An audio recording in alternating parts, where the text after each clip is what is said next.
La vie éternelle, c'est qu'ils te connaissent. Alléluia. C'est qu'ils te connaissent. Je vais l'écrire au tableau. Et j'aimerais que chacun de nous, on soit concentré pour comprendre.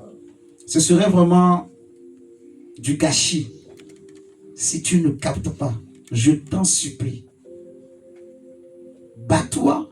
C'est pour cela que je dis toujours, sois pas timide. Je mets dans la timidité tout, en fait. Alléluia. Tout ce qui peut empêcher un homme d'écouter la parole de Dieu, de comprendre la parole de Dieu. Alléluia. Donc sois actif. Tu es dans la maison de Dieu. Tu es enfant de Dieu. Participe. Sois actif. Prends ta Bible. Je ne sais pas. Mais participe. Alléluia. Et sois à l'écoute. Et tu verras, Dieu va te bénir. Parce que ce que nous allons dire ce matin, je suis sûr ou je pense que tu n'as jamais compris ça. Tu n'as jamais entendu ça. Alléluia. C'est un enseignement. Donc, je t'invite à me suivre attentivement. J'écris le thème « Oh, la vie éternelle, c'est qu'ils te connaissent. » Oh, la vie éternelle, c'est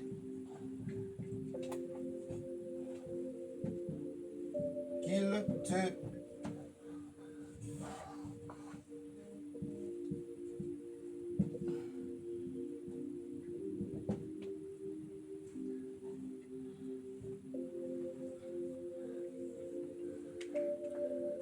tout à l'heure, quand on adorait là, il y avait une pensée qui montait dans mon cœur. On est devenu un peu gras. Il faut qu'on jeûne un peu là. Hein? Et mon pasteur. Alléluia. On est devenu un peu lourd là. Est-ce que tu te sens lourd ce matin? Non. Qui se sent lourd? Lourd pour prier, pour adorer. Qui se sent un peu lourd? Même en ligne, hein?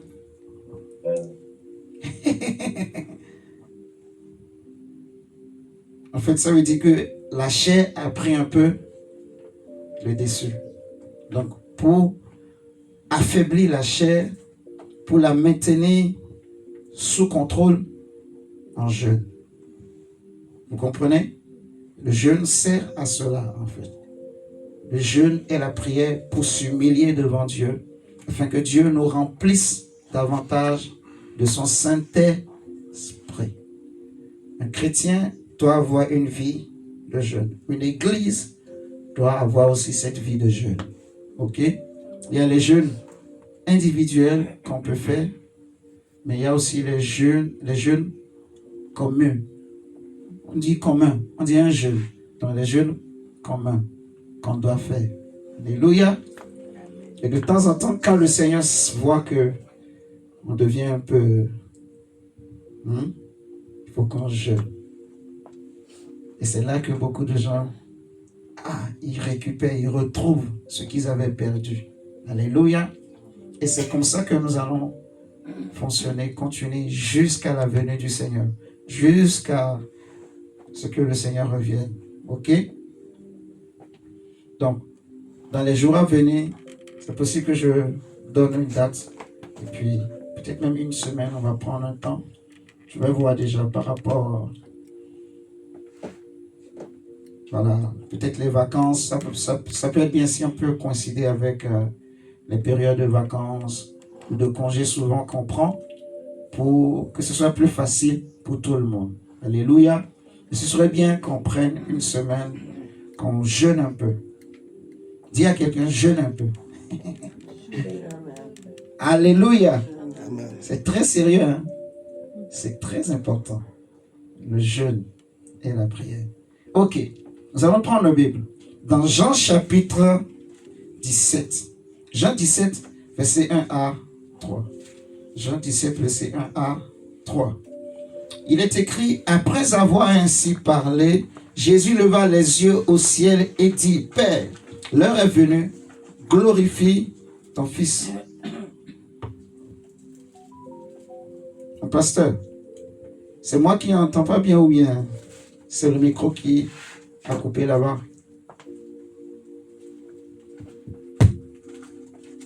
Ok, merci. Jean 17, verset 1 à 3.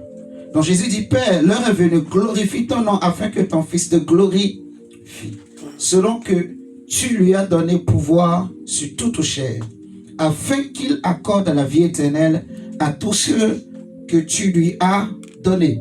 Et le verset qui va nous intéresser surtout ce matin, c'est le verset 3, où Jésus dit, or la vie éternelle, c'est quoi?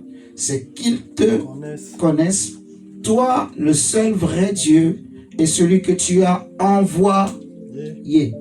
Jésus dit que la vie éternelle, qui est la vraie vie, la vie de Dieu, c'est la connaissance de Dieu.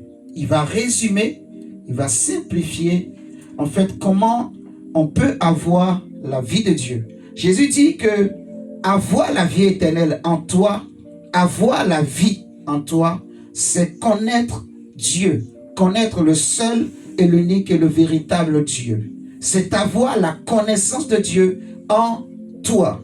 Alléluia. Amen. Si vous vous rappelez, dans Jean 10, 10, Jésus dit que le voleur ne vient que pour voler, égorger et détruire. Mais moi, je suis venu afin que mes brebis aient la vie et qu'ils soient dans l'abondance. Donc nous comprenons également Matthieu 4, 4.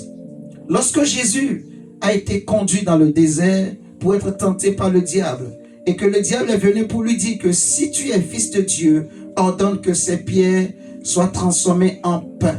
Et Jésus va dire dans Matthieu 4, 4 que l'homme ne vivra pas seulement de pain, mais de toute parole qui donne, toute parole qui sort plutôt de la bouche de Dieu. Alléluia. Amen. Donc, il y a une connaissance, mon frère, qui procure la vie. Il y a une connaissance qui procure plutôt la vie. En fait, quand la vie de Dieu, qu'on appelle encore la vie Zoé, quand la vie éternelle coule en toi, tu ne peux pas tomber malade. La maladie ne peut pas jouer avec toi. Le diable ne peut pas jouer avec toi. Alléluia. La vie de Dieu. La Bible dira que Jésus à la croix de Golgotha, aussi longtemps qu'il n'avait pas dit, Père, je remets mon esprit entre tes mains, il ne pouvait pas mourir. Il était impossible que Jésus meure. Pourquoi? Parce que l'esprit de vie habitait en lui. Dans Jean chapitre 1, on nous dit qu'au commencement était la parole, et la parole était Dieu, la parole était avec Dieu. En elle était la vie, et la vie est la lumière des hommes. Donc Jésus à la croix ne pouvait pas mourir si lui-même n'avait pas dit à Dieu, Père, je remets mon esprit entre tes mains. Alléluia. Amen. Pourquoi il ne pouvait pas mourir? Parce que la vie, il est le prince de la vie. Amen. Il est celui qui donne la vie. Alléluia. L'esprit vivant était en lui. Est-ce que vous me suivez ce matin? Amen. Et nous comprenons qu'il y a une connaissance qui donne la vie. Il y a une connaissance qui donne la vie. Alléluia. Amen. La connaissance de Dieu. Mais bien aimé dans le Seigneur, nous allons faire la différence ce matin entre, je dirais même, 3 sortes de connaissances de Dieu. Et vous allez comprendre ce matin que quand on parle de la connaissance de Dieu, c'est quelque chose de profond, de tellement profond. Si tu as reçu la révélation de la parole de Dieu, c'est fini. Tu as la connaissance de Dieu. Suis-moi très bien. Suis-moi très bien. Alléluia. Amen. Alléluia. Amen.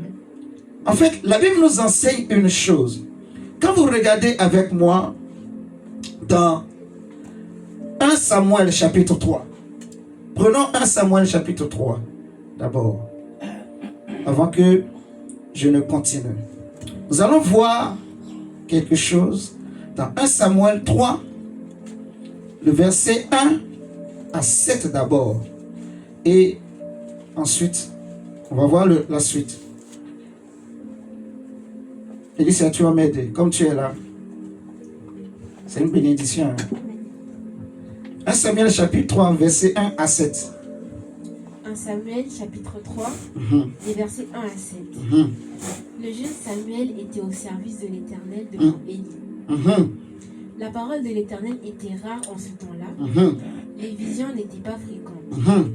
En ce même temps, Élie, qui commençait à avoir les yeux troubles, ne pouvait plus voir. Élie ne pouvait plus voir. Était caché à sa place. Était couché à sa place. Oui, merci. La lampe de Dieu n'était pas encore éteinte. La lampe de Dieu n'était pas encore éteinte. Et Samuel était couché dans le temple de l'Éternel. Samuel était couché dans le temple de l'Éternel. Où était l'arche de Dieu. Où était l'arche de Dieu. Alors l'Éternel appela Samuel. Alors l'Éternel appela Samuel. Il répondit, me voici. Il répondit, me voici.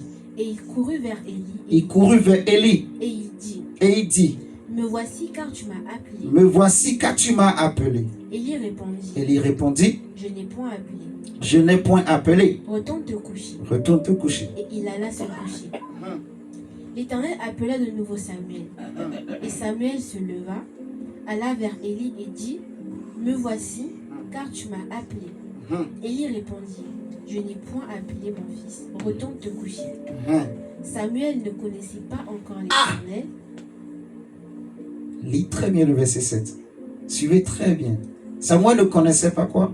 Samuel ne connaissait pas encore l'Éternel. On dit Samuel qui deviendra, on va dire, le premier prophète. On va dire le père des prophètes en Israël. Suivez-moi très bien. Avant Samuel, il y avait eu les Abraham, les Isaac et les Jacob, même les Moïse. C'est des grands prophètes. Mais quand on parle de la classe des prophètes, de la lignée des prophètes, quand on veut parler de l'onction prophétique qui se transmet, ça a commencé avec Samuel. Est-ce que vous me suivez ce matin?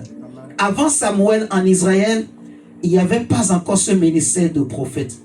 Ce qu'il y avait, c'était seulement, en fait, les sacrificateurs. En ce temps-là, il n'y avait que les sacrificateurs qui avaient l'onction. Suivez-moi très bien. Et en Israël, en ce temps-là, si tu voulais entendre Dieu, il fallait aller voir le sacrificateur, comme Élie. Mais la Bible nous dit qu'en ce temps-là, Élie était fatigué et il avait la vision trouble. Il ne voyait plus rien. Il n'entendait plus la voix de Dieu. Suivez-moi très bien. Mais la différence, malgré que Élie avait été rejeté par Dieu, mais Élie avait l'expérience. Dis l'expérience. L'expérience. Il avait l'expérience de comment discerner la voix de Dieu. Et c'est ce qui va aider le jeune Samuel.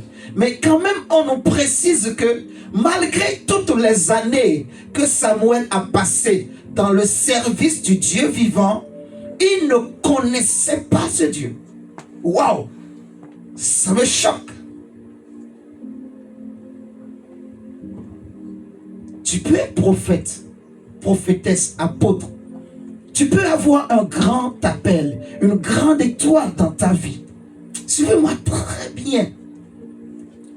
Mais si tu tombes dans le piège dans lequel beaucoup de personnes sont tombées, des gens qui pensent connaître Dieu, mais qui sont à côté, mais tu vas passer à côté, mais comme pas possible. Non seulement tu es déjà à côté, mais tu vas passer encore à côté de la grâce. Parce que Dieu peut t'appeler, Dieu peut te parler, mais tu ne sauras pas. Parce que, tu ne le connais pas. Lis la suite. On dit, Samuel, excusez-moi, lis-nous le verset 7. Samuel ne connaissait pas encore l'Éternel.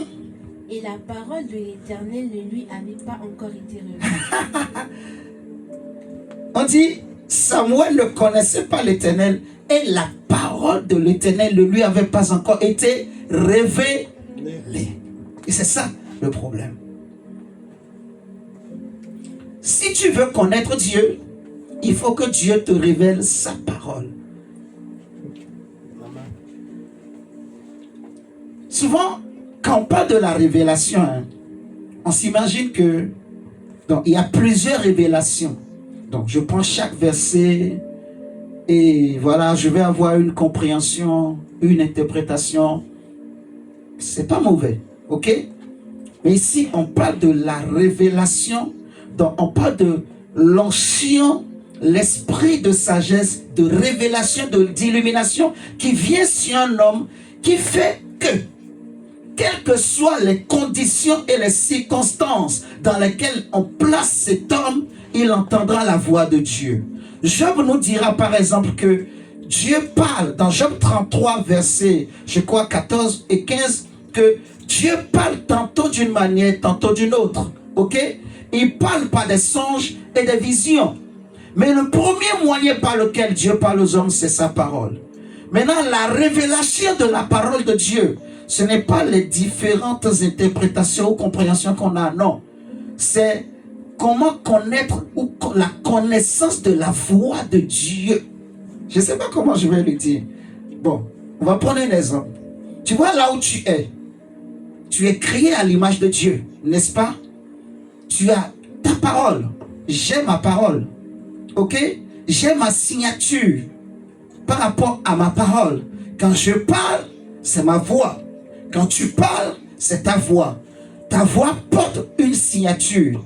Ma voix porte une signature. Alléluia. Amen. Quand vous vous rappelez, par exemple, quand Marie est partie rendre visite à Élisabeth, la Bible dit que l'enfant dans le ventre d'Élisabeth a tressailli lorsqu'il a entendu la salutation de Marie. Alléluia.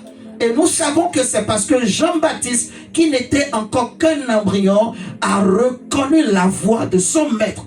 Il a reconnu, Jésus dit que mes brebis connaissent ma voix. Jean-Baptiste a reconnu la voix de son Dieu. Amen. Malgré qu'il n'était qu'un embryon, il n'était pas encore né. C'est pour cela que Dieu dit par exemple à Jérémie que avant que tu ne sois conçu dans le ventre de ta mère, je t'avais connu, je te connaissais et je t'avais appelé, je t'avais choisi, je t'avais établi prophète des nations. Donc vous voyez que ma voix est unique. Ta voix est unique. Comme la voix de Dieu aussi est unique. Alléluia. Amen. Ta parole est unique. La parole de Dieu est unique. Il n'y a pas deux paroles de Dieu. Il n'y a pas trois paroles de Dieu. Il n'y a pas quatre paroles de Dieu. Il n'y en a qu'une seule. Dieu n'a qu'une seule parole. Dis à quelqu'un, Dieu n'a qu'une seule parole. Dieu n'a qu'une seule parole. Il n'y a pas deux évangiles. Il n'y a pas deux... Non, il n'y en a qu'un seul évangile. Même s'il y a les quatre évangiles là, mais les quatre là forment un seul. L'évangile veut dire bonne nouvelle. Il n'y a qu'une seule bonne nouvelle que Dieu nous a donnée. Alléluia. Amen. Il n'y a qu'une seule parole de Dieu qui a été donnée aux hommes. Et lorsque cette parole ne t'est pas révélée, tu ne peux pas connaître ce Dieu. Alléluia. Amen. On dit Samuel, malgré toutes ces années, il ne connaissait pas encore l'Éternel. Je prie pour quelqu'un ce matin, que la connaissance de Dieu te soit accordée. Amen. Je prie pour toi, que Dieu t'accorde de le connaître. Parce que le danger, mes chers amis, tu peux passer des années dans l'église sans connaître Dieu. Je vais vous choquer ce matin. Vous connaissez l'histoire d'Ananias et de Saphira. Amen. Quelqu'un qui connaît Dieu ne peut pas faire ce que Ananias et Saphira ont fait. Jamais. Jamais. Parce que Pierre va le dire. Comment Satan a pu pourrir votre cœur, souiller votre cœur au point où vous alliez mentir à Dieu. Pierre va le dire. Non. Ce n'est pas à un homme que vous avez menti, mais c'est à... Est-ce que vous comprenez? Amen. Et la parole de Dieu, ce qu'il faut comprendre, est égal à Dieu lui-même. Suivez-moi très bien. La parole de Dieu, d'abord, est égale à Dieu lui-même. Si tu vois sa parole, ou si tu reçois la révélation de sa parole, tu as reçu Dieu, tu as vu Dieu. Alléluia. Amen. Dieu a créé toutes choses par sa parole. Dieu soutient toutes choses par sa parole. Dieu fait tout par sa parole. Dieu est égal à sa parole. Alléluia. Amen. Et la parole de Dieu est vivante. Ce n'est pas comme la parole des hommes qui sont mortes. Un homme peut te dire, demain, je t'emmènerai peut-être, je donne un exemple, en Allemagne. Mais il a oublié, il n'a pas les moyens. Parfois, mais ça arrive. Je peux dire quelque chose à ma femme. Et moi, j'ai oublié. Elle va me rappeler. Un parent peut dire quelque chose à son enfant. Il a oublié. L'enfant va lui rappeler. Papa, tu m'avais dit. Alléluia. Amen. Mais Dieu, dans son cas, même si lui-même ne se rappelle pas, sa parole elle-même se rappelle et accomplira ce qu'il a promis. Et c'est pour cela qu'il dit que la parole, ma parole qui sort de ma bouche ne retourne pas à moi sans effet, sans avoir accompli, exécuté mes desseins. Salomon dira que ce que ta bouche déclare, ce qui sort de ta bouche, ta main puissante l'accomplit. Alléluia. Amen. Je ne sais pas si vous me comprenez. La parole de Dieu est tellement vivante. On ne peut pas mentir à la parole de Dieu. Quand tu reçois la révélation de la parole de Dieu, tu ne peux pas mentir à cette parole.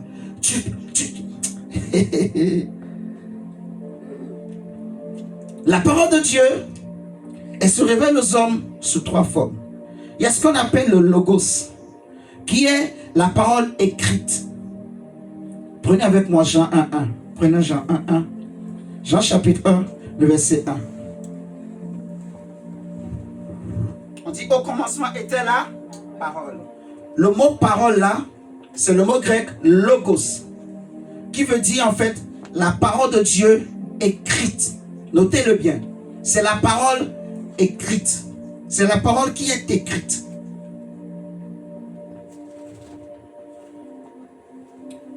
Le logos, c'est la parole écrite de Dieu. La parole qu'on peut transmettre à quelqu'un par écrit. Comme une lettre. Alléluia. Comme Dieu lui-même demandait au prophète d'écrire les choses qu'il leur disait. Alléluia. Amen. Mais cette parole écrite, elle est morte. Suivez-moi très bien. Tant qu'elle reste logos, elle n'agit pas. Elle ne fait rien. Tu peux la lire.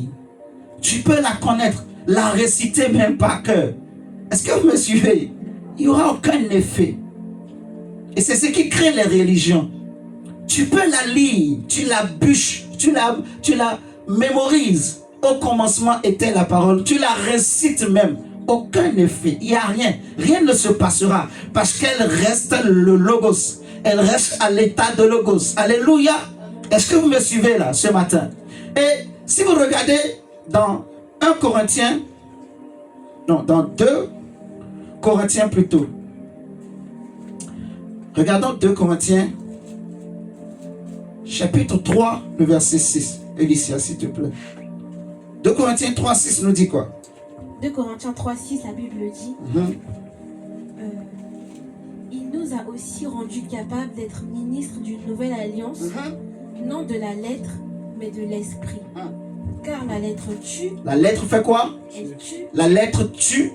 Mais l'esprit vivifie. Mais c'est l'esprit qui vivifie. Donc la parole logos n'a pas l'esprit. Est-ce que vous me suivez ce matin-là? Amen. Elle est morte. C'est pour cela qu'on dit le logos ne donne pas la vie. Le logos est mort. C'est une parole morte. Est-ce que vous me comprenez? Et il y a beaucoup de gens qui ont le logos, qui connaissent la parole de Dieu par cœur. Ils bûchent les versets bibliques. Ils mémorisent. Et ils peuvent te réciter de Genèse jusqu'à Apocalypse. Mais ils n'ont pas la vie. Ils ne peuvent donner la vie. Parce qu'il n'y a pas l'esprit. Jésus dit que mes paroles sont esprit et vie. Jésus dit que la chair ne sert à rien. Mais ce qui est important, c'est l'esprit. C'est l'esprit de la parole. Et c'est l'esprit de la parole qui te donne la révélation. C'est pour cela qu'il dit dans Matthieu 4.4 que l'homme ne vivra pas seulement de pain, mais de toute parole qui sort. Et dans Matthieu 4.4, regardez Matthieu 4.4. Lis-nous Matthieu 4.4. Dans Matthieu 4.4, quand il dit la parole qui sort de la bouche de Dieu, le mot grec utilisé c'est rhéma. Tout à l'heure, on a pris 2 Corinthiens 3.6. Le mot lettre, c'est le mot grec gramma. J'aimerais que vous notiez toutes ces mots avec les versets qui vont avec. pour vous rappeler, on a pris 2 Corinthiens 3, 6. Le mot grec c'est gramma, qui est traduit par lettre. On a pris Jean 1:1.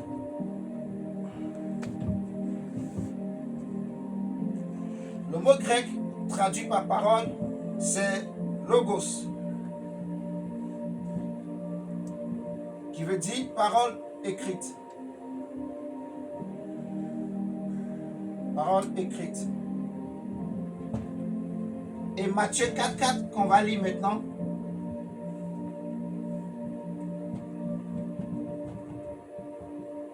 Le mot grec utilisé là, c'est rhéma. RH, qui veut dire parole orale. Orale ou parler, on va dire orale. Parole orale. Donc, excusez-moi si j'écris mal. 2 Corinthiens 3, 6. Le mot qui a été traduit par lettre, c'est le mot grec gramma. G-R-A-2-M-A. Gramma. Ok? Ça parle de la lettre. Et on dit que le gramma est mort. La lettre est morte. Ok? Elle n'a pas l'esprit. C'est la même chose que le logos. Dans le vocabulaire grec, quand on veut parler de la parole, il faut bien préciser si c'est le logos ou le rhéma. Quand un grec te parle et il veut te parler de la parole écrite, il va dire logos. Ok? S'il veut te parler d'une lettre, il va dire gramma. Mais s'il veut te parler de la parole révélée, la parole orale, la parole révélée, c'est la parole qui a l'esprit, qui a la vie, qui donne la vie. Il utilisera le mot rhéma. Alléluia. Donc Jésus nous dit que l'homme reçoit la vie de toute parole qui sort de la bouche de Dieu. Donc la vie ne vient pas du logos, la vie vient de ce qui sort de la bouche de... Est-ce que vous comprenez jusque-là? Amen. La vie vient de ce qui sort de la bouche de Dieu.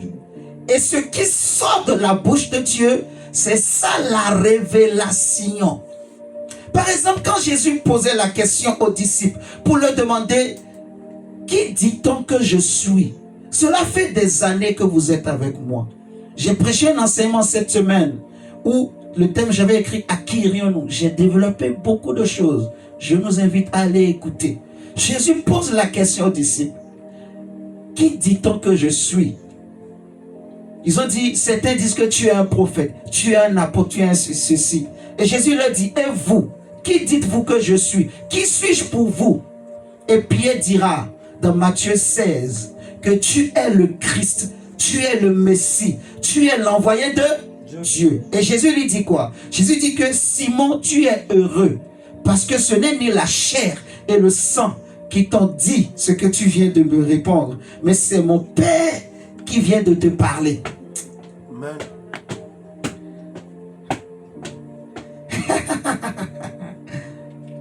Donc, celui qui a parlé à Pierre, ce n'était pas ses propres pensées. C'est Dieu qui a parlé à Pierre dans son esprit. Amen. Je ne sais pas si vous êtes en train de réaliser. Amen. C'est Dieu. Jésus dit, l'homme reçoit la vie de toute parole qui sort de la bouche. La parole est sortie de la bouche de Dieu. Elle a été donnée à Pierre. Et Pierre a ouvert sa bouche pour dire, tu es le Christ, le Fils de Dieu, l'envoyé de Dieu. Alléluia. Amen. Et Jésus a reconnu la vie. Donc c'est la parole qui sort de la bouche de Dieu qui te donne la vie. Amen. Alléluia. Amen. C'est la parole qui sort de la bouche de Dieu qui donne la vie, qui manifeste la vie éternelle dans ta vie. Alléluia. Amen. Aussi longtemps que tu ne reçois pas la révélation sur qui est Jésus, sur la personne de Christ, sur ce que c'est que l'évangile, mon frère, ma soeur, tu n'auras pas la vie. Alléluia. Amen. Combien de chrétiens aujourd'hui ont le logos? Mes chers amis, combien sont dans les églises et ils n'ont que le logos. Ils connaissent les versets. Ils mélangent même avec beaucoup d'autres choses. Et ils te racontent des choses. Ils pensent qu'eux-mêmes ils connaissent. Il y en a qui parfois même vont dire, nous tous on est pasteurs, nous tous on est apôtres, nous tous on est évangélistes. C'est faux. Est-ce que vous me suivez ce matin? Amen. Le premier moyen pour connaître ce Dieu, pour avoir la connaissance de Dieu qui te donne la vie, c'est la révélation de la parole. Amen. Donc c'est l'esprit, c'est la parole vivante, la parole accompagnée de l'esprit de vie. Alléluia. Amen. Et quand si on retourne dans l'histoire de Samuel, quand Dieu a appelé Samuel la première fois, il a cru que c'était Élie. La deuxième fois, il a cru que c'était Élie. La troisième fois, il a cru que c'était Élie. Mais Élie a compris que non. Le lieu où nous sommes, c'est le temple de Dieu. Mais cet enfant est en train d'entendre une voix. Cela fait 3 fois qu'il est venu me voir pour me dire que tu m'as appelé. Non, certainement, c'est un esprit qui est en train de l'appeler. Mais comme le lieu où nous sommes est l'église du Dieu vivant, le seul esprit qui peut l'appeler, c'est l'esprit de... Amen. De Dieu. Amen. Vous savez, parfois tu peux dire, quelqu'un peut te dire, j'ai entendu quelqu'un appeler mon nom. Je me suis retourné, je n'ai vu personne. C'est un esprit qui a appelé ton nom. Est-ce que vous êtes là avec moi ce matin? Amen, amen. Vous savez, c'est des choses qui arrivent souvent. Hein? Parfois même peut-être toi, mais ça t'est arrivé. Tu entends quelqu'un, on a crié ton nom. Moïse. Je me suis retourné. Qui m'a appelé? Je n'ai vu personne. Je continue ma route. Tu entends encore, on crie ton nom. Et parfois en Afrique, on te dit que si tu entends ça, on va te retourner. Ça, c'est les trucs de fétiche, tout ça. Ah! Vous voyez, le diable aime imiter Dieu. Alléluia. Amen. Dieu parle. Quand quelqu'un... En fait, un esprit peut t'appeler. Élie a compris que c'est l'esprit de Dieu, c'est Dieu. Parce que Jésus dit que Dieu est esprit. Dieu était... Il faut que ceux qui l'adorent en esprit et en vérité. Donc, comme Dieu est esprit, celui qui appelait Samuel, c'était l'esprit de Dieu, c'était Dieu. C'est là que Élie va lui dire, petit, la prochaine fois si on t'appelle, tu vois, c'est pour cela que j'aimerais dire à quelqu'un, ne méprise pas les aînés. Même si Dieu commence par t'élever, tu commences pas à prêcher plus que le pasteur. Ne méprise pas le pasteur. Parce que tu commences à prêcher plus que lui. Non, parce qu'il a une expérience qui peut te partager, qui peut t'aider à aller loin avec la grâce que Dieu t'a donnée. Alléluia. Amen. Je répète à quelqu'un, même si tu commences à toucher beaucoup d'argent, ne méprise pas ton pasteur, même s'il est pauvre. Amen. Alléluia. Amen. Parce qu'il porte en lui une onction qui peut ajouter quelque chose à ta richesse pour que tu ailles plus loin. Amen. Je ne sais pas si vous me comprenez. Amen, amen. Ne méprise pas un homme que Dieu a oint, même si Dieu l'a rejeté après. Ne le méprise pas. Amen. David dit, moi je ne peux pas tuer Saül parce que Dieu l'a oint. Même si Dieu l'a rejeté après, mais ce n'est pas à moi de le tuer parce que Dieu l'a oint. Hey! Ne le méprise pas. Imaginez si Samuel avait méprisé Élie. Il n'allait jamais devenir prophète. Jamais. Jamais. Parce que qui allait l'enseigner? Frère, j'ai médité, je me suis dit, pourquoi Dieu voulait absolument que Samuel réponde?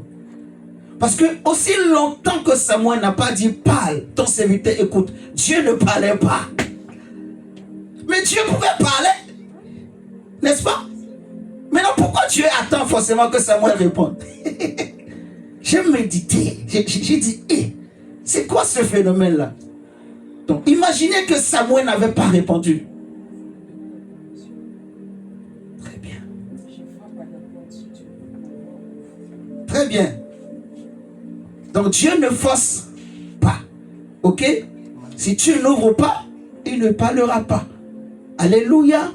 Il faut que tu ouvres. Dieu ne viendra pas avec brutalité. Oh non, non, écoute ma voix, machin, machin. C'est pas ça. Dieu est un gentleman. J'aime beaucoup quand l'ange Gabriel est venu voir Zacharie. il était dur. Zacharie dit, je ne comprends pas comment ça va arriver. Il le frappe. Allez, deviens muet. Mais quand Marie dit, je ne comprends pas, il n'a pas frappé. Je me suis dit, donc, même les anges sont des gentlemen. Hein, parce que c'est une femme. Il ne faut pas être brutal. Il faut être doux. Mais quand c'est avec les hommes, Dieu est dur. Pasteur, Dieu est dur avec les hommes. C'est pour cela qu'on dit même que les hommes seront jugés plus sévèrement que les femmes. Est-ce que vous savez ça? Est-ce que vous le savez? Toi, homme, sache-le. Tu seras jugé plus sévèrement que ta soeur ou que ta femme. Je te dis dès ce matin. Dieu va nous juger, nous les hommes, parce qu'on nous a confié plus. C'est à nous que Dieu a confié l'autorité. Dans un coup, par exemple, l'autorité a été confiée à l'homme. Est-ce que vous me suivez ce matin? On dit c'est l'homme qui est l'image, qui est la gloire de Christ, et la femme est la gloire de l'homme. Donc l'homme a plus d'autorité et de responsabilité devant Dieu. Quand quelque chose se passe, toi tu es un homme. Pourquoi tu t'es comporté comme une femme? Dieu va nous juger. Bon, c'est une parenthèse. Alléluia. Amen. Donc, mon frère, ma soeur, on a besoin de la connaissance de Dieu pour avoir la vie. Alléluia. Amen. Tu as besoin de la connaissance de Dieu, de la révélation, que Dieu se révèle à toi. Quand le Seigneur appela Moïse, Moïse voit un buisson qui brûle, mais qui ne se consume pas. Et il dit, j'irai faire un tour pour regarder pourquoi ce buisson brûle, mais ne se consume pas. Mais c'est au travers de ça que Dieu l'a appelé. Alléluia. Que Dieu a parlé à Moïse. Et Moïse a entendu sa voix. Alléluia. Amen. Quand Dieu a voulu appeler, je vais dire même l'apôtre Paul, il était sur le chemin de Damas. Et puis il voit une grande lumière. Il tombe. Il devient aveugle. Il ne voit plus. La Bible dit qu'il y avait des écailles dans ses yeux. On l'a mené dans une ville. Et après, Ananias, un disciple du Christ, est venu prier pour lui. Et les écailles étaient tombées de ses yeux. Et il a retrouvé la vue. Alléluia. Amen. C'est comme ça que Dieu va appeler Paul. Paul dira aux Galates que lorsqu'il a plu à celui qui m'avait mis à part depuis le sein de ma mère, de révéler en moi son fils. Alléluia. Donc, la connaissance de la parole de Dieu ou la révélation de la parole de Dieu, c'est la révélation du Christ. Prends avec moi Galates 1. Galates 1. Dieu dit, mon peuple périt parce qu'il lui manque la connaissance. Puisque tu as rejeté la connaissance, je te rejetterai. Frère, la Bible dit que celui qui croit qu'il connaît, il ne connaît pas encore. Si tu es dans l'église, si tu es là ce matin, et tu penses que tu connais Dieu, tu ne connais pas encore. C'est ce que la Bible dit. On va le lire. Prenons d'abord, avant de lire Galates, prenons, je crois c'est 1 Corinthiens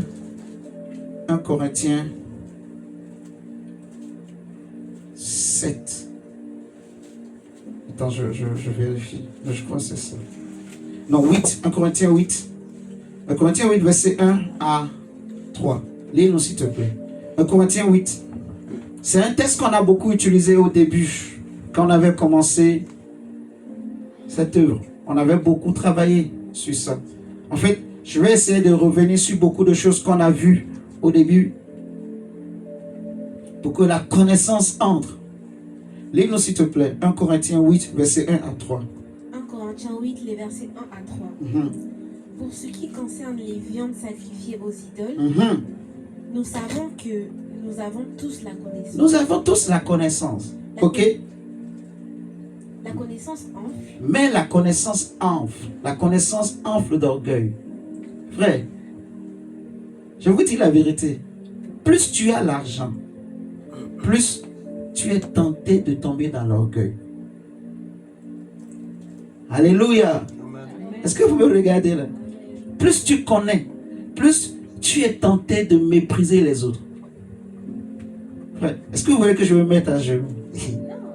Je ne sais pas comment je vais le dire. Je vais le dire. Mais c'est un piège. Je vous dis la vérité. Plus tu as, plus la tentation pour tomber dans l'orgueil. Vous savez pourquoi le diable est tombé? Pourquoi Lucifer est devenu Satan, diable? C'est l'orgueil. Et pourquoi l'orgueil? Parce qu'il avait tellement. Il faisait partie des anges que Dieu avait le plus béni. Est-ce que vous me suivez ce matin? Amen.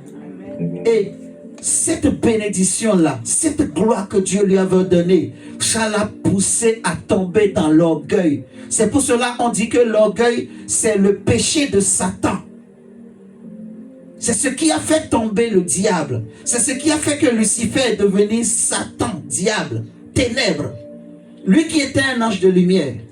Et je vous dis, l'orgueil, l'orgueil, l'orgueil, l'orgueil. Que Dieu nous délivre. Dis avec moi que Dieu nous délivre. Je vous dis, mes chers amis, veille. Le pire, il y en a à peine. Tu as seulement 1 000 euros. Mais tu deviens arrogant, mais comme pas possible. Tu veux que tout le monde je sais pas, t'appelle papa. Que tous les papas de la famille là t'appellent papa, grand frère. Je sais pas si vous me comprenez ce matin. L'orgueil. On dit la connaissance enfle. La grâce est trompeuse. Oh, que Dieu me délivre. Et moi-même le premier. Que Dieu me délivre. Je vous dis, je médite souvent sur ça. Je médite beaucoup ça. Je prie. Je fais attention. Je ne suis pas parfait. Hein. J'essaie de faire au maximum pour ne pas tomber dans l'orgueil. Pour ne pas aussi tomber dans ce que le monde appelle, c'est pas l'humilité, mais une forme de... la fausse humilité. Parce que tellement on veut éviter l'orgueil, on tombe dans la fausse humilité où en fait, où on devient, comment je vais dire, on accepte le faux. Juste parce qu'on tombe dans la fausse religion, en fait, dans la religion, vous voyez, ou dans la familiarité, où on accepte certaines choses parce qu'on ne veut pas choquer. Donc, c'est pas facile. Est-ce que vous me comprenez? Donc, il faut toujours savoir faire la part des choses, savoir être ferme quand il faut être ferme, mais il faut veiller à ne pas tomber dans l'orgueil. L'orgueil détruit le cœur. La Bible dit Dieu résiste aux orgueilleux. Dieu déteste les orgueilleux. Combien dans les églises sont orgueilleux? Parce que tu parles en langue un peu seulement, c'est fini. Tu as chanté, les chaises sont tombées seulement. Tu es devenu... Frère, dis avec moi, Seigneur, délivre-nous de l'orgueil. Ah, tu as touché seulement 1 000 euros, 2 000 euros, 3 000 euros. Et donc, pour toi là, tu es le plus riche. Tu n'es pas riche. Dis à quelqu'un, tu n'es pas encore riche. Il y en a plus riches que toi. Est-ce que vous me suivez ce matin? Il y en a plus moins que toi. Il y en a plus fort que toi. Est-ce que vous me suivez ce matin? Amen. Oui. On le voit souvent quand on fait souvent beaucoup de sport.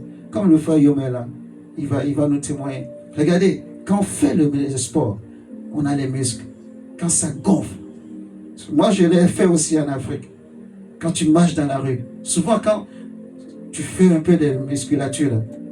Souvent, quand on marche, on a tendance à marcher les bras ouverts comme ça. Est-ce que j'ai menti? Alléluia. Amen. Est-ce que vous êtes là? On est tous passés par là, moi-même. Quand je soulève un peu seulement, même aujourd'hui, là, si je soulève un peu seulement, j'aurais tendance à vouloir écarter mes mains comme ça, je marche. Même si c'est pas trop gros. Est-ce que j'ai menti? C'est ça l'orgueil. C'est ça l'orgueil. Parce que Tu penses que tu es devenu fort. Donc tu peux casser tout le monde, tu marches comme ça. Mais c'est pas gros. Maintenant on te regarde. Frère, mon Dieu, je vais te faire rigoler un peu. Moi en Afrique, moi je me rappelle quand on faisait ça là, on va maintenant devant le miroir. Et tu fais comme ça. Même si c'est pas gros, tu forces. Tu fais tout quoi pour que... Que Dieu nous délivre. Amen. Que Dieu nous délivre, mes chers amis. Amen, amen. Que Dieu nous délivre. Je vous dis. Je vois, frère, il y a des choses. Le problème, c'est que les gens peuvent penser que parce que nous, on est pasteur, on n'est pas aussi exposé. Frère, moi aussi, je veille. Paul dit, je traite durement mon corps afin de ne pas être rejeté. Moi aussi, je me bats contre l'orgueil. Je vous partage ça, en fait, pour que vous compreniez. Vous voyez? Moi-même, je me bats pour ne pas penser que je connais déjà trop. Je ne sais pas si vous me comprenez. Parce que le jour où je commence à penser que je connais beaucoup, je connais plus que tout le monde, c'est fini. Amen. Je ne sais pas si vous me comprenez. Amen. On dit la connaissance enfle. Ça te enfle. Donc ça te rend orgueilleux. Arrogant. Tu crois que tu es qui? Tu n'as rien. Sois humble. Dis à quelqu'un, sois Humble. et l'humilité. Ce n'est pas Dieu qui va venir te rendre humble. Est-ce que vous comprenez? L'humilité, c'est toi-même. C'est un choix. Amen, amen, amen. Je ne sais pas si vous comprenez. Amen. L'humilité, c'est toi-même. La Bible dit que Jésus, il s'est humilié lui-même. Amen. Alléluia. Amen. Dans l'humilité, tu peux prier du matin au soir. Seigneur, rends-moi humble. Ta prière ne sera pas exaucée. Je te dis d'avance. Dieu n'exaucera pas cette prière. Si tu veux être humble, tu seras humble. Est-ce que vous me suivez ce matin? Amen. C'est simple. Continuons. La connaissance enfle, mais la charité édifie. L'amour édifie. L'amour. Que Dieu nous pardonne. Dis avec moi que Dieu nous pardonne. Que Dieu nous pardonne. Que Dieu nous... Pardonne. Frère, on n'a pas l'amour parfois. Seigneur, pardonne-nous.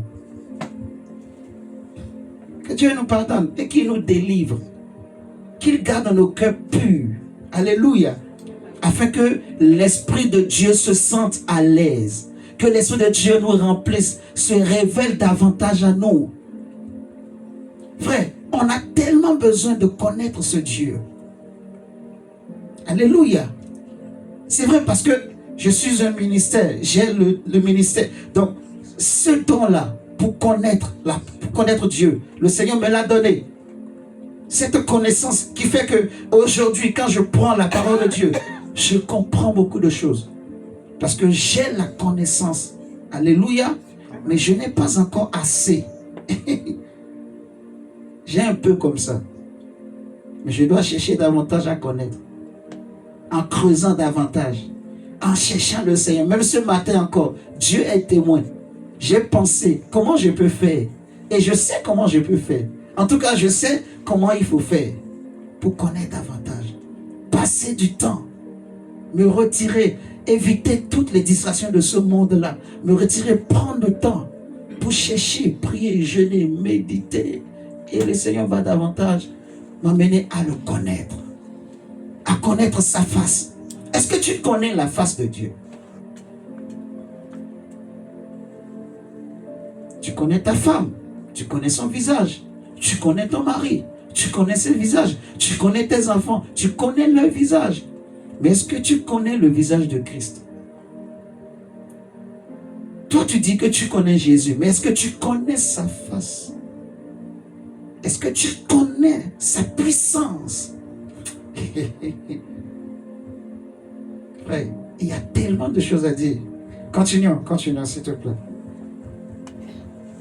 Et après, on va prendre Galates. Si quelqu'un croit savoir quelque chose, il n'a pas encore connu comme il faut. Il ne connaît pas encore comme il faut. Si tu crois que tu connais quelque chose, j'aimerais donner un conseil à quelqu'un ce matin. Oublie. Si tu pensais que tu connaissais quelque chose, mets la balle à terre et accepte qu'on t'enseigne. Accepte d'apprendre. Alléluia. Amen. Tu seras béni. Le problème aujourd'hui avec les réseaux sociaux, il y a tellement de choses, d'histoires, on raconte des choses et les gens mangent tout ça, on vient s'embourber, se gouffrer. Je ne sais pas quel français il faut utiliser, mais on est rempli de toutes ces connaissances, un mélange de connaissances là. Et on pense qu'on connaît, mais on ne connaît pas, mes chers amis. Alléluia. On ne connaît pas. Si tu veux avoir la connaissance de l'Éternel, assois-toi et laisse le ministère t'enseigner. Je ne sais pas si vous comprenez. Le rôle des ministères, c'est d'amener à avoir la connaissance de Dieu, à connaître ce qu'on appelle la face de l'Éternel. Alléluia. Amen. Continuons, s'il te plaît. Mais si quelqu'un aime Dieu, celui-là est connu de lui. Amen. Amen. Alléluia. Amen. Et si tu aimes Dieu, tu seras humble. Prenons maintenant Galates 1. Nous allons voir que la connaissance, ou on va dire la révélation de l'Éternel, c'est la connaissance du Christ. Galates 1, excuse-moi, je vais te donner verset 13 à 17. Galates 1, du verset 13 à 17. Vous avez su en effet quelle était autrefois ma conduite dans le judaïsme, comment je persécutais à outrance et ravageais l'église de Dieu, et comment j'étais plus avancé dans le judaïsme que beaucoup de ceux de mon âge et de ma nation étaient animés d'un zèle excessif pour les traditions de mes pères. Mais lorsqu'il plut à celui qui m'avait pris à part dès le sein de ma mère et qui m'a appelé par sa grâce, de révéler en moi son fils. De révéler en moi quoi? Son fils. Son fils. Dans la révélation de l'Éternel, qu'on disait que Samuel n'avait pas, c'est la révélation du Christ. Est-ce que vous me comprenez ce matin? Amen. Et nous savons tous que Jésus-Christ est la parole révélée de Dieu. Alléluia. Amen. Jésus est à la fois le Logos et aussi le Réma. Est-ce que vous me suivez ce matin-là? Amen. Jésus est la parole de Dieu. Il est la parole écrite. Il est aussi la parole révélée. Les Juifs avaient la parole écrite. Ils avaient la loi de Moïse, mais ils n'avaient pas l'esprit. Ils n'avaient pas la révélation. C'est ce que Paul dit même dans Romains. Ok? Il est vrai qu'ils ont la loi de Dieu. Ils connaissent les 10 commandements, ils connaissent les lois, mais il leur manque la révélation, il leur manque l'esprit. Et c'est pour cela qu'ils se perdent. Ok? C'est pour cela qu'ils sont allés même jusqu'à crucifier le Messie. Ils n'ont pas reconnu que Dieu était venu les visiter. Vous voyez? Parce qu'ils ont manqué la révélation. Donc, il est bien d'avoir le Logos, mais c'est important d'avoir le réma, la révélation, la parole révélée. Alléluia. Et cette parole révélée, tu reçois cela par les enseignements. Je ne sais pas si vous me comprenez ce matin. Le premier moyen pour connaître Dieu, mon frère, ma soeur, c'est par sa parole. Et quand on dit par sa parole, on veut parler de la parole révélée. Alléluia. Et les ministères sont là pour te donner cette parole révélée. Est-ce que vous comprenez ce matin? Amen. La grâce se communique. Ce qui est bien avec l'Esprit de Dieu, ça se communique. L'Esprit se communique. L'Esprit de la révélation se communique. C'est ça qui est bon avec Jésus. Si quelqu'un a l'Esprit de Jésus, si quelqu'un a l'Esprit de Dieu en lui, si quelqu'un a l'Esprit de révélation en lui et que tu marches avec lui, toi aussi tu recevras cet Esprit. Amen. Est-ce que vous me comprenez ce matin? C'est comme ça, ça marche. Donc tu as besoin de la révélation de Jésus dans ta vie. Alléluia. Amen. Parce que si tu ne connais pas Christ, tu ne seras pas renouvelé. Ta vie ne sera pas renouvelée. Ta vie ne changera pas. Tu seras chrétien, mais tu resteras le même. Les gens qui t'ont connu hier, ils verront que tu es toujours la même personne. Tu n'as pas changé. tu n'as pas été transformé. Tu n'as pas été renouvelé. Pourquoi? Parce que tu n'as pas reçu la révélation de Christ. C'est la révélation de Christ qui change l'homme. Alléluia. Amen. Qui fait qu'une prostituée, comme la femme au puits de Jacob, devient une évangéliste. Je ne sais pas si vous me comprenez. C'est la révélation qui fait qu'un meurtrier comme Paul devient apôtre. C'est la révélation qui fait qu'un homme comme Pierre, qui était un orgueilleux arrogant, devient humble. Je ne sais pas si vous me comprenez. C'est la révélation qui renouvelle l'homme, qui renouvelle mon âme, qui renouvelle ton âme, qui renouvelle mes pensées, qui renouvelle mes mentalités. La révélation, c'est elle qui change mon être, mon identité, mon existence.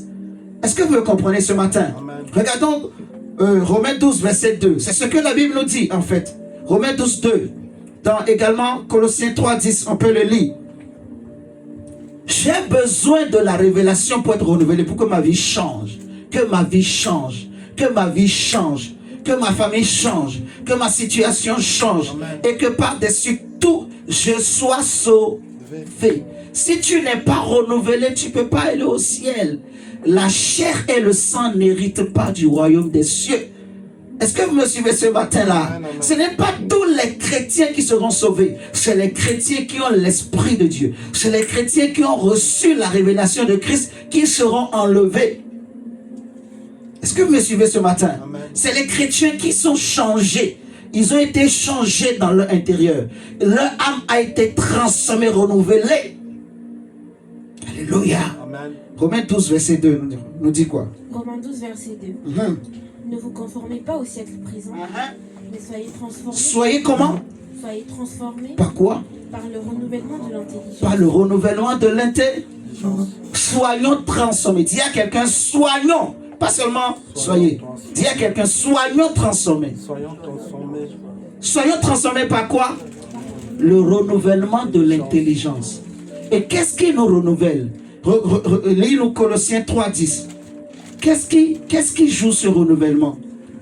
On dit, soyez transformés par le renouvellement de l'intelligence. Et qu'est-ce qui vient renouveler notre intelligence? C'est ça, on va voir dans Colossiens 3, 10.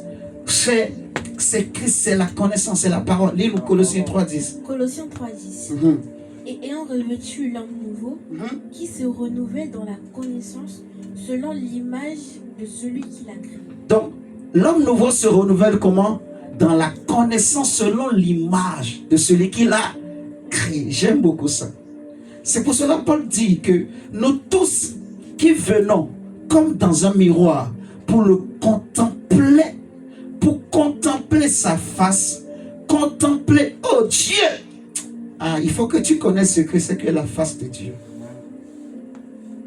Si tu écoutes les enseignements correctement, tu vas comprendre. Je l'ai déjà même expliqué ici. La face de Dieu. La face de... On dit, ne vous conformez pas au siècle présent, mais soyez transformés. Soyons transformés par le renouvellement de l'intelligence. Et on dit que ce qui nous fait renouveler notre intelligence, ce qui transforme notre intelligence, on dit c'est la connaissance du Christ, c'est l'image du Christ. Alléluia. C'est lorsque nous contemplons ce Jésus. Donc prends 2 Corinthiens 3 et tu vas nous lire. Et vous allez voir que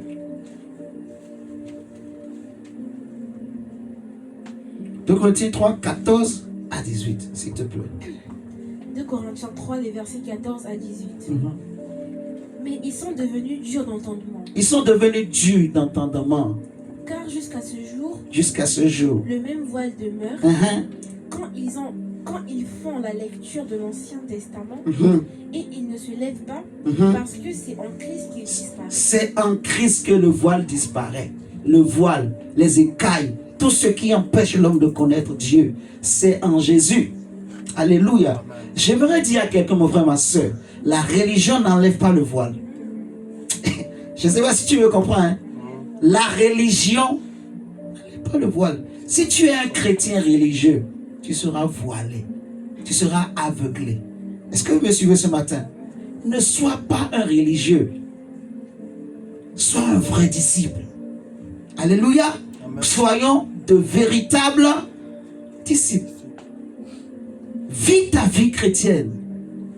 Suis ton Seigneur. Alléluia. Amen. Marche avec ce Dieu. Obéis-lui.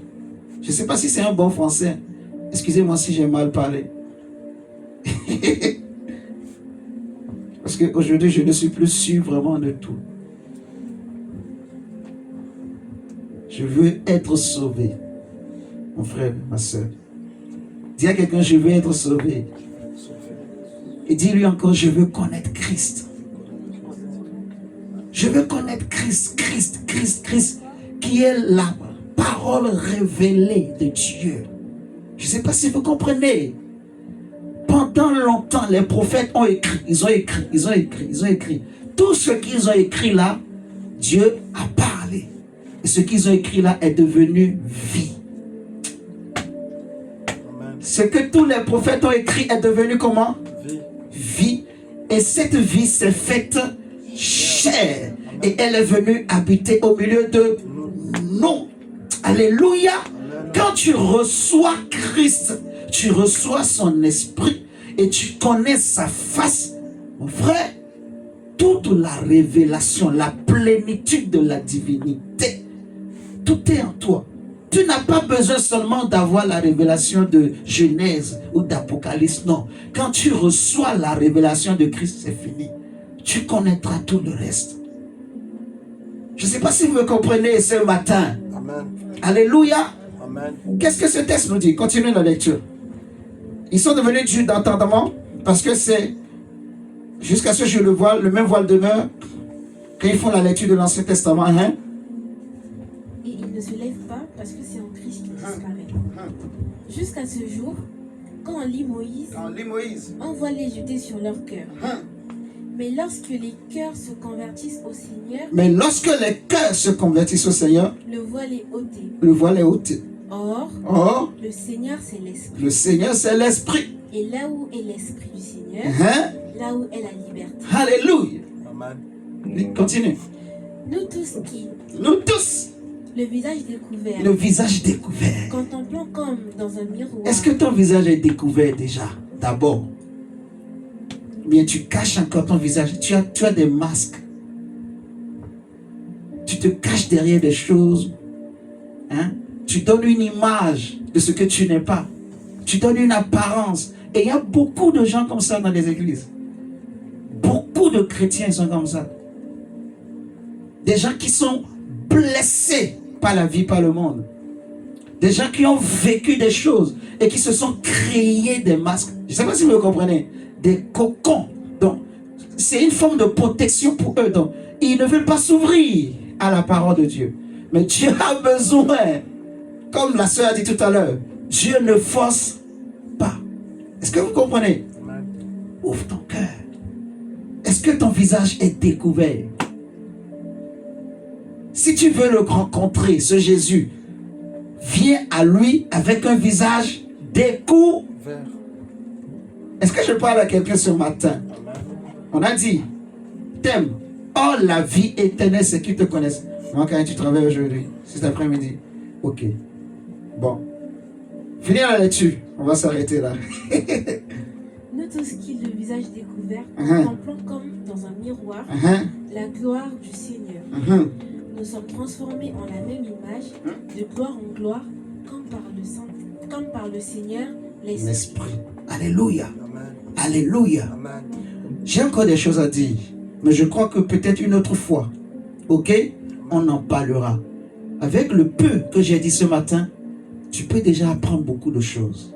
Je t'invite, mon frère, ma soeur, là où tu es, à prier le Seigneur pour dire, Seigneur, je viens à toi, je ne veux plus porter un masque. Je viens avec un visage découvert. Je veux vivre la vie éternelle, la vie de Christ. Seigneur, révèle-toi à moi. Donne-moi la révélation au nom de Jésus. Enlève les écailles de mes yeux. Déchire toutes sortes de voiles, Seigneur, qui m'empêchent de te connaître. Enlève les masques que je me suis créé moi-même. Seigneur, je viens à toi avec un visage découvert. Un visage découvert. Seigneur, je veux te connaître. Que ta vie, que la vie de ton esprit, la vie de Christ coule en moi. Seigneur, change-moi, transforme-moi. Seigneur, je ne veux pas rester le même que j'étais hier. Je suis enfant de Dieu. Seigneur, change-moi. Je veux être changé par la connaissance de Dieu, la connaissance de Christ. Je veux être renouvelé. Prie le Seigneur ainsi au nom de Jésus. Que le Seigneur